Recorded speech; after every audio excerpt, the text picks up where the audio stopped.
আমার সব বন্ধুদের হাতে হাতে আইফোন, আজ পর্যন্ত আমাকে একটা অ্যান্ড্রয়েড কিনে দাও নাই। একটা আইফোন কিনে না দিলে বাড়ি থেকে চলে যাব। আজ গরিব বলে ছেলের আবদারগুলো পূরণ করতে পারি না। যদি একটা ফোন কিনে দিতে না পারি, ছেলেটা হয়তো বাড়ি ছেড়ে চলে যাবে। বাবারে, এই ফোনগুলোর দাম কত করে?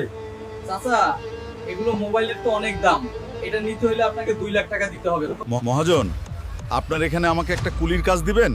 আমার অনেক টাকার প্রয়োজন। আপনি কি এই বয়সে এত ভারী ভারী বস্তা টানতে পারবেন? আমাকে যে পারতেই হবে। আপনার এই বস্তার চেয়ে ছেলের কথার ওজন আরো বেশি ভারী।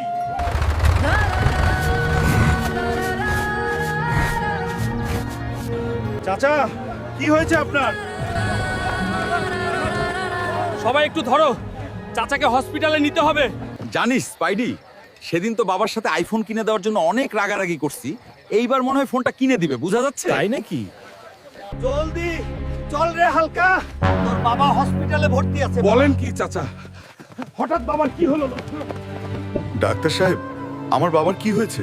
আপনার ফোন কেনার টাকা ম্যানেজ করতে গিয়ে কুলির কাজ করতে গিয়েছিল। এই বয়সে অতিরিক্ত পরিশ্রম হওয়ায় এই অবস্থা। বাবা, আমি তোমার কাছে ভুল আবদার করে ফেলেছিলাম। তুমি আমাকে ক্ষমা করে দিও বাবা। বন্ধুরা, তোমরা কেউ কখনো বাবার কাছে ভুল আবদার করো না। বাবার সামর্থ্যের দিকে তাকিয়ে আবদার করবে সব সময়।